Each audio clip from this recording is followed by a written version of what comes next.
کہ پنجاب میں نون لیگ اور سندھ میں MKM کو دھاندلی سے زبردست فائدہ اور تحریک انصاف کو زبردست نقصان پہنچایا گیا ہے۔ تحریک انصاف نے الیکشن نتائج کو چیلنج کرنا شروع کر دیا۔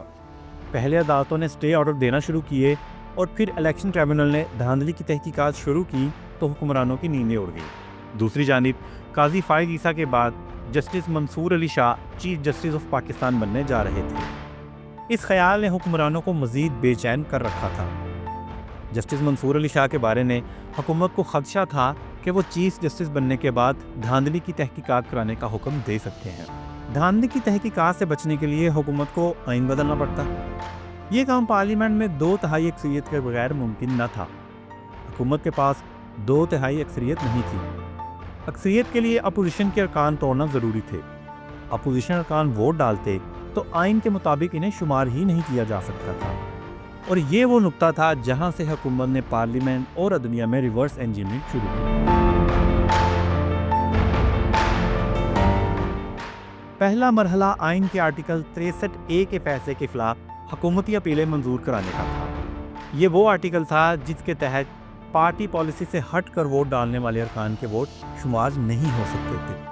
حکومت سپریم کورٹ میں مرضی کا بینچ بنانا چاہتی تھی، ایک ایسا بینچ جو اس کی اپیلیں منظور کر لے، وفاداریاں تبدیل کر کے ووٹ ڈالنے والوں کے ووٹ شمار کر لیے جائیں۔ Bench banana practice and procedure committee کا اختیار تھا۔ اس وقت اس کمیٹی میں چیف جسٹس قاضی فائز عیسیٰ، جسٹس منصور علی شاہ اور جسٹس منیب اختر شامل تھے۔ قاضی فائز عیسیٰ تو حکومت کی مرضی کا فیصلہ دینے کے لیے ہم خیال بینچ بنا سکتے تھے، لیکن باقی دونوں سینئر جج ایسا کرنے کو تیار نظر نہیں آتے۔ حکومت نے اس مشکل کا حل پریکٹس اینڈ پروسیجر ترمیمی آرڈیننس جاری کر کے نکال لیا۔ چیف جسٹس قاضی فائز عیسیٰ کو اختیار مل گیا کہ وہ سینئر ترین جج کے بعد اپنی مرضی کا کوئی بھی جج کمیٹی میں شامل کر کے بینچز تشکیل دے لیں۔ صدر زرداری نے یہ آرڈیننس 20 ستمبر 2024 کو جاری کیا۔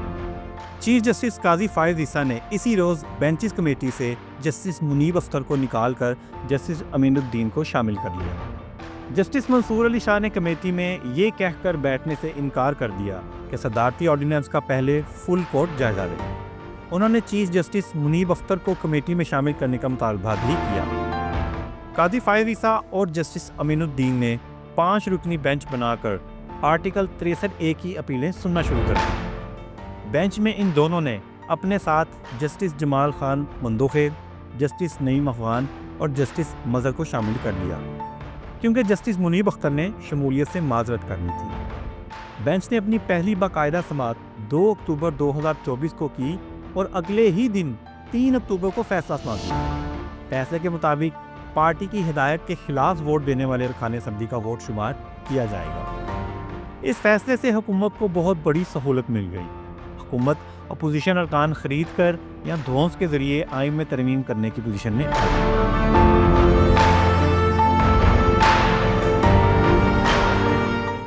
26ویں ترمیم پاس کرانے کی پہلی کوشش 16 ستمبر 2024 کو کی گئی، مگر حکومت ووٹ پورے کرنے میں ناکام رہی۔ اس کے بعد نون لیگ اور پیپلز پارٹی کے رہنماؤں نے جارحانہ اپنا لیا۔ بلاول بھٹو زرداری نے تو جبر کو بروٹ میجورٹی کا نام دے کر اسے استعمال کرنے کی دھمکی بھی دے دی۔ جمہوری روایات کی دعوے دار پیپلز پارٹی کے چیئرمین کی جانب سے یوں کھلم کھلا جبر کا استعمال ناقابل یقین تھا۔ اس کے بعد اپوزیشن جماعتوں کی جانب سے ان کے ارکان پر دباؤ کے الزامات سامنے آنے لگے۔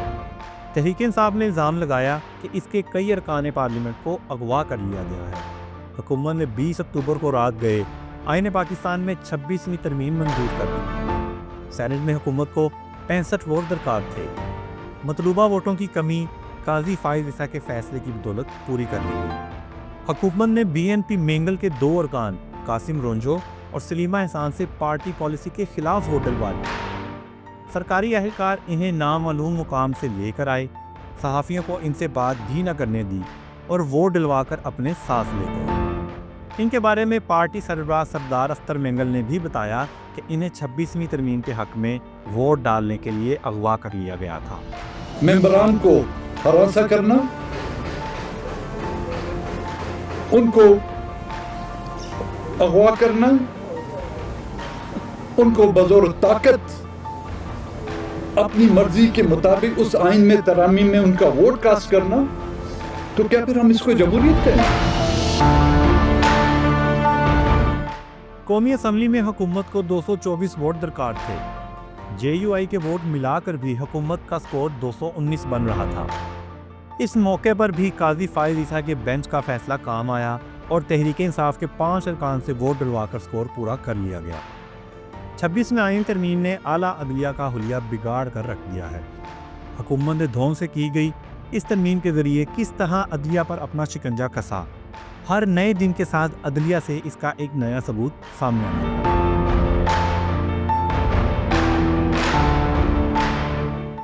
26ویں آئینی ترمیم کے ذریعے عدلیہ کو پریکٹیکلی حکومت کے کنٹرول میں لے لیا گیا۔ اس ترمیم سے پہلے سپریم کورٹ اور ہائی کورٹس میں چیف جسٹس کی ریٹائرمنٹ کے بعد سینئر ترین جج چیف جسٹس بن جاتا تھا۔ قاضی فائز عیسیٰ کے بعد سینئر ترین جج جسٹس منصور علی شاہ تھے۔ ماضی قریب میں ان کے کچھ فیصلے حکومت کے خلاف آئے۔ حکومت کو یہ تاثر ملا اگر جسٹس منصور علی شاہ چیف جسٹس بن گئے تو وہ 8 فروری الیکشن میں دھاندلی کا مقدمہ کھول سکتے ہیں۔ اگر ایسا ہو جاتا تو حکومت کا بوریا بستر گول ہو سکتا تھا۔ اس کی وجہ الیکشن کمیشن کے اپنے جاری کردہ فارم 45 تھے جو دھاندلی کا سب سے بڑا ثبوت بن چکے تھے۔ اسی لیے حکومت کے لیے جسٹس منصور علی شاہ کا راستہ روکنا نہایت ضروری تھا۔ اس کے لیے چاہے آئین کا حلیہ ہی کیوں نہ بگاڑنا پڑتا۔ 26ویں ترمیم میں سینئر ترین جج کے چیف جسٹس بننے کے قانون کو ختم کر دیا گیا۔ نئے قانون میں یہ اختیار 12 رکنی پارلیمانی کمیٹی کو دے دیا گیا۔ اس کمیٹی میں 8 ارکان قومی اسمبلی اور 4 سینٹ سے رکھے گئے۔ اس کمیٹی میں حکومت کی اکثریت واضح ہے۔ اس کمیٹی کو 3 سینئر ترین ججوں میں سے کسی ایک کو چیف جسٹس بنانے کا اختیار دے دیا گیا۔ 26ویں ترمیم کا پہلا پھل بھی حکومت کو چیف جسٹس اپنی مرضی کا لگا کر حاصل ہوا۔ جسٹس منصور علی شاہ اور ان کے بعد سینئر جج جسٹس منیب اختر کو نظر انداز کر دیا گیا۔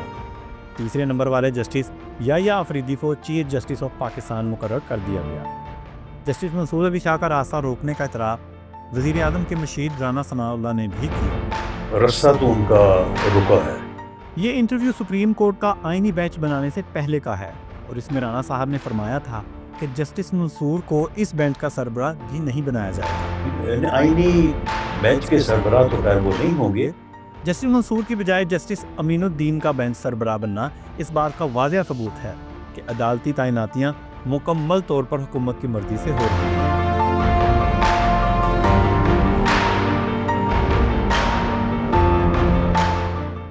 26ویں ترمیم کے ذریعے دوسری اہم ترین تبدیلی سپریم کورٹ اور ہائی کورٹس میں الگ آئینی بینچ بنا کر کی گئی۔ الگ بینچ بنانے کے لیے بھی ایک نیا جوڈیشل کمیشن بنایا گیا۔ اس 12 رکنی جوڈیشل کمیشن کا سربراہ چیف جسٹس کو بنایا گیا۔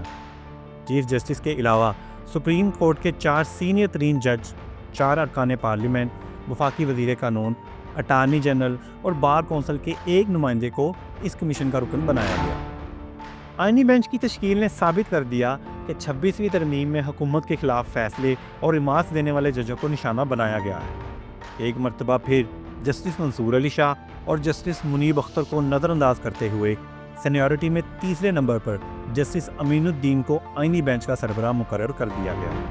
دونوں سینئر ترین ججز کو نہ صرف آئینی بینچ کا سربراہ نہیں بنایا گیا بلکہ انہیں آئینی بینچ میں شامل ہی نہیں کیا۔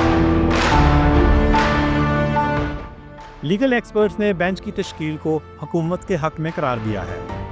آئینی بینچ نے اب تک سب سے بڑا فیصلہ ملٹری کورٹس میں سویلینز کو سزائیں سنانے کی اجازت دینے کا کیا ہے۔ جسٹس امین الدین کے آئینی بینچ کی اجازت کے بعد ملٹری کورٹس نے 9 مئی کے ملزموں کو کئی سال قید اور جرمانوں کی سزائیں سنا دی۔ خیال ظاہر کیا جا رہا تھا کہ جسٹس منصور کی سربراہی میں آئینی بینچ اگر بنتا تو ملٹری کورٹس کو سزائیں سنانے کی اجازت کبھی نہ ملتی۔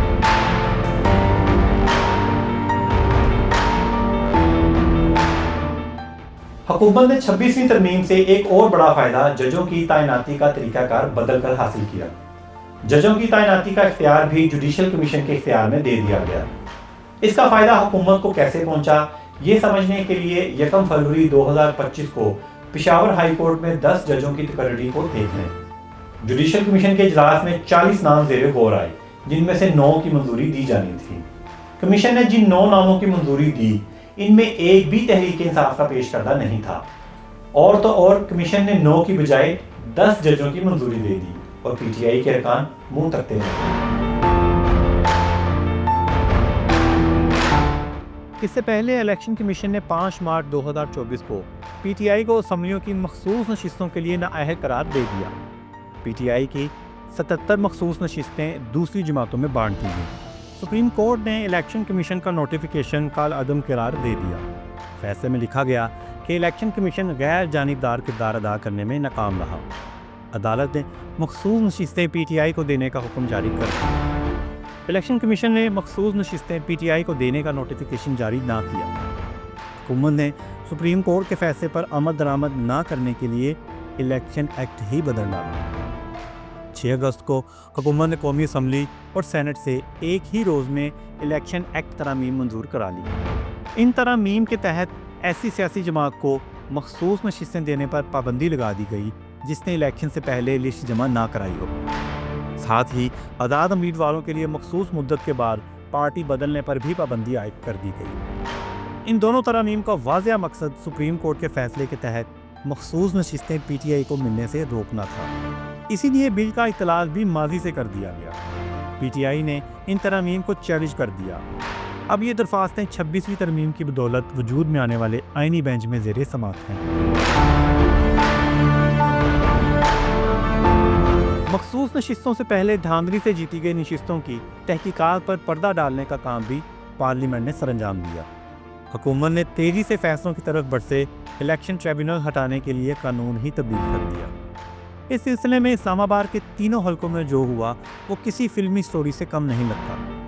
تینوں حلقوں میں بدترین دھاندلی کے الزامات اور ثبوت سامنے آئے۔ ہرائے جانے والے پی ٹی آئی امیدواروں نے فارم 45 میڈیا کے سامنے پیش کر دیا۔ مصطفیٰ نواز پھوکر خود بھی الیکشن ہارے، لیکن انہوں نے تحریک انصاف کے امیدواروں کے جیتنے کی گواہی دی۔ ان تینوں حلقوں کے لیے اسلام آباد ہائی کورٹ کے جسٹس طارق محمود جہانگیری کو ٹریبیونل مقرر کیا گیا۔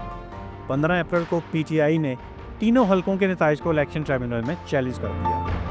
Justice Tariq Mahmood Jahangiri election commission اور جیتنے والے امیدواروں سے بار بار فارم 45 طلب کرتے رہے، لیکن وہ ٹال مٹول سے کام لیتے رہے۔ الیکشن کمیشن کے فارم تو نہ آئے، لیکن قائم مقام صدر یوسف رضا گیلانی نے الیکشن ایکٹ میں ترمیم کا آرڈیننس جاری کر دیا۔ اس آرڈیننس میں الیکشن کمیشن کو ریٹائرڈ جج بھی الیکشن ٹریبیونل مقرر کرنے کا اختیار دے دیا گیا۔ الیکشن کمیشن نے صدارتی آرڈیننس سے ملی سہولت سے فائدہ اٹھایا اور جسٹس طارق محمود جہانگیری کو الیکشن ٹریبیونل سے ہٹا دیا اور ان کی جگہ یہ ذمہ داری جسٹس ریٹائرڈ شکور پراچا کو دے دی گئی۔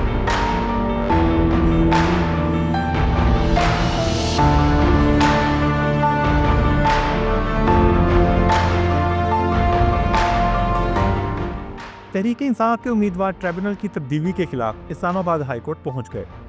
11 جون کو عدالت نے شکور پراچا کو کام کرنے سے روک دیا۔ جسٹس طارق محمود جہانگیری ایک مرتبہ پھر الیکشن ٹریبیونل مقرر ہو گئے۔ حکومت نے پارلیمنٹ سے الیکشن ایکٹ ترمیمی بل منظور کرا لیا۔ اس کا واضح مقصد جسٹس طارق محمود جہانگیری اور ان جیسے دوسرے غیر جانبدار الیکشن ٹریبیونل سے جان چھڑانا نظر آ رہا تھا۔ جسٹس طارق جہانگیری نے لیگی امیدواروں سے دوبارہ بیان حلفی طلب کر لیے۔ لیگی امیدوار پھنستے نظر آئے تو اسی روز صدر آصف زرداری نے الیکشن ایکٹ ترمیمی بل پر دستخط کر دیے۔ اس کے تحت الیکشن کمیشن کو ریٹائرڈ جج الیکشن ٹریبیونل لگانے کا حتمی اختیار مل گیا۔ اس میں الیکشن کمیشن کو یہ سہولت بھی فراہم کر دی گئی کہ اسے متعلقہ ہائی کورٹ کے چیف جسٹس سے مشاورت کی بھی ضرورت نہیں۔ الیکشن کمیشن نے فوری طور پر جسٹس طارق محمود جہانگیری کو الیکشن ٹریبیونل سے ہٹا دیا۔ دھاندلی کے جن کیسوں کے فیصلے سر پر آن پہنچے تھے، جسٹس طارق جہانگیری کو ہٹانے کے بعد پھر سے انتظار کی سوری پر لٹک گئے۔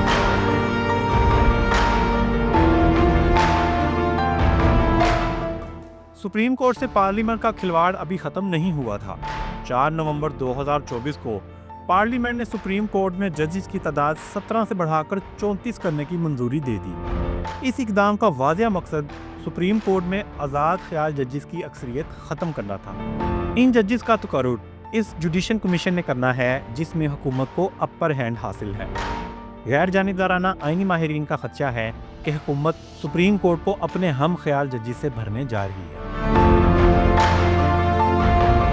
سپریم کورٹ اور الیکشن ٹریبیونلز کے بعد پارلیمانی جبر کا اگلا نشانہ بنا اسلام آباد ہائی کورٹ۔ اسی روز یعنی 4 نومبر کو دوسرے بل میں اسلام آباد ہائی کورٹ میں ججز کی تعداد کو 9 سے بڑھا کر 12 کرنے کی منظوری دے دی۔ اسلام آباد ہائی کورٹ کے بھی 6 ججز نے سابق چیف جسٹس قاضی فائز عیسیٰ کو خط لکھ کر انکشاف کیا تھا کہ اسٹیبلشمنٹ ان پر دباؤ ڈال رہی ہے۔ اس خط پر قاضی فائز عیسیٰ نے نہ تو کوئی ایکشن لیا، الٹا یہ جج زیر عتاب آ گئے۔ اسلام آباد ہائی کورٹ میں ریاست اور حکومت دونوں کے لیے انتہائی اہم کیسز زیر سماعت آتے ہیں۔ اس اہم عدالت میں ہم خیال جج ریاست اور حکومت کے لیے آسانیاں پیدا کر سکتے تھے۔ حال ہی میں لاہور، اسلام آباد اور بلوچستان ہائی کورٹ سے 3 ججوں کا اسلام آباد ہائی کورٹ تبادلہ کیا گیا ہے۔ اس تبادلے سے پہلے ہی اسلام آباد ہائی کورٹ کے 6 ججوں نے چیف جسٹس یحییٰ آفریدی کو ایک خط لکھا۔ اس خط میں تبادلوں کے نام پر اسلام آباد ہائی کورٹ سے باہر کا چیف جسٹس نہ لگانے کی درخواست کی گئی تھی۔ اسلام آباد ہائی کورٹ آنے والوں میں لاہور ہائی کورٹ کے جسٹس سرفراز ڈوگر بھی شامل تھے۔ ان کے تبادلے سے پہلے ہی خبر گرم تھی کہ انہیں اسلام آباد ہائی کورٹ کا اگلا چیف جسٹس بنایا جائے گا۔ اس موقع پر یہ نکتہ بھی اٹھایا گیا کہ نئے آنے والے ججز کو نیا حلف لینا ہوگا، کیونکہ حلف میں متعلقہ ہائی کورٹ کا نام بھی لکھا ہوتا ہے۔ اس لیے نئے آنے والے ججز اسلام آباد ہائی کورٹ میں جونیئر ترین ججز ہوں گے۔ اس کے باوجود چیف جسٹس عامر فاروق نے نئی سینیورٹی لسٹ جاری کر دی۔ اس لسٹ میں جسٹس سرفراز ڈوگر جسٹس محسن اختر کیانی کی جگہ سینئر ترین جج بن گئے۔ ہائی کورٹ کی ایڈمنسٹریشن کمیٹی میں بھی ہمیشہ 3 سینئر ترین جج ہوتے ہیں۔ جسٹس محسن اختر کیانی اور جسٹس میاں گل حسن اورنگزیب کو کمیٹی سے نکال دیا گیا۔ ان کی جگہ جسٹس سرفراز ڈوگر کے ساتھ نئے آنے والے سینیورٹی میں 9ویں نمبر پر جسٹس خادم حسین سمرو کو کمیٹی میں شامل کر لیا گیا۔ ان اقدامات سے باقی ججوں کو واضح پیغام دیا گیا کہ عدالتی روایات کی پاسداری ضروری نہیں۔ چیف جسٹس یحییٰ آفریدی نے بھی 6 ججوں کے خط کے باوجود ان ججوں کے تبادلے کو خوش آئند قرار دے دیا۔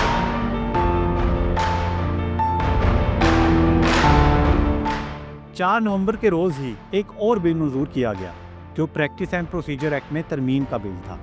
حکومت نے سپریم کورٹ کی اس کمیٹی میں چیف جسٹس اور سینئر ترین جج کے ساتھ آئینی بینچ کا سینئر ترین جج بھی شامل کر دیا۔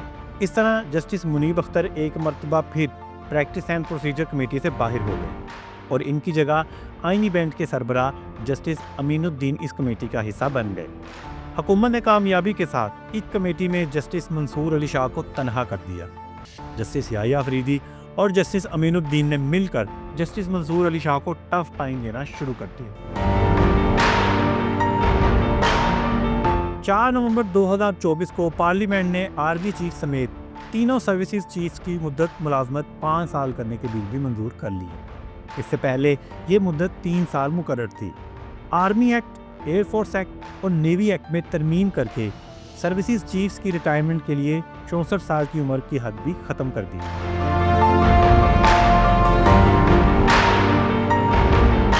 عدلیہ کو قابو کر لینے کے بعد پارلیمانی جبر کا اگلا ہدف بنا میڈیا۔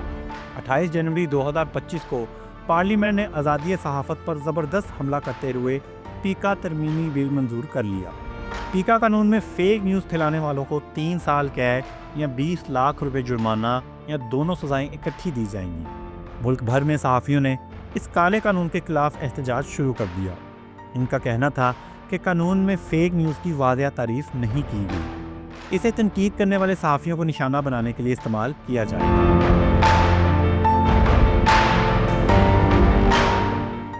پیکا قانون کے تحت social media protection and regulatory authority بھی قائم کی جائے گی۔ یہ authority social media plate form کی رجسٹریشن اور اسے منسوخ کرنے کا اختیار رکھتی ہوگی۔ سوشل میڈیا کی جس پوسٹ یا وی لاگ میں حکومت پر تنقید ہوئی، اسے سوشل میڈیا سے ہٹا دیا جائے گا۔ ناپسند سوشل میڈیا پلیٹ فارمز کی رجسٹریشن منظور کر دی جائے گی یا انہیں بلاک کر دیا جائے گا۔ آزادی اظہار کی جو تھوڑی بہت آزادی سوشل میڈیا پر دستیاب تھی، اسے بھی حکومت نے پیکا ترمیمی بل سے سلب کر لیا۔